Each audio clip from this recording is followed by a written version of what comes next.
ग्वालियर के जीवाजी विश्वविद्यालय में अफसरों ने पीएचडी को मजाक बना दिया है। इसी कारण छात्रों का भविष्य अंधकार में डूबा हुआ है।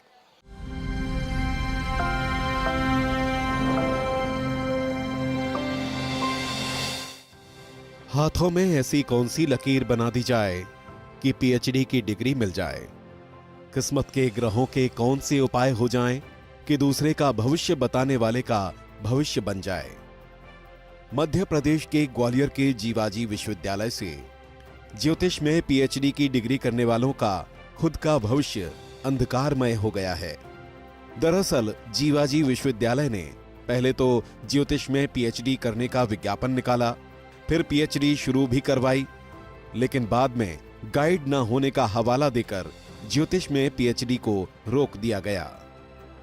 जीवाजी विश्वविद्यालय ज्योतिष विज्ञान में यूजी, पीजी और पीएचडी होती है। ज्योतिष में पीएचडी संस्कृत विषय को जोड़कर करवाई जाती है। साल 2021 में ज्योतिष से पीएचडी के लिए आवेदन हुए। 3 रिसर्च स्कॉलर का चयन विश्वविद्यालय ने किया।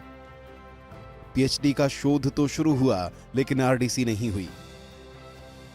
लेकिन अब नया विवाद ये पैदा हो गया है कि यूनिवर्सिटी ने कुछ दिन पहले ही पीएचडी के नए आवेदन शुरू करवा दिए, जबकि पुरानों का आरडीसी नहीं हो पाया था। लेकिन विज्ञापन के 1 हफ्ते बाद ही यूनिवर्सिटी ने दूसरा विज्ञापन निकाला कि हमारे पास गाइड नहीं है, इसलिए आवेदन न करें।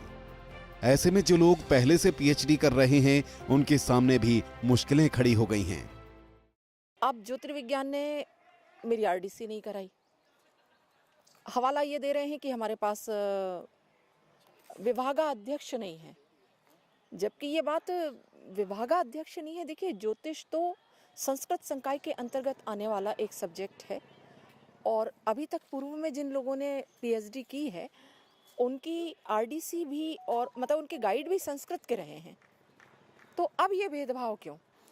अभी कुछ दिनों पहले पेपर में विज्ञप्ति जारी हुई थी कि साहब पीएचडी कराई जाएगी यहाँ से, और फिर एक 8 दिन बाद ये पेपर में आ गया कि साहब ज्योतिष विज्ञान में पीएचडी नहीं कराएंगे, क्योंकि हमारे पास उसका गाइड या प्रोफेसर नाम की वो नहीं है जिससे हम उससे आपको पीएचडी करा सकें।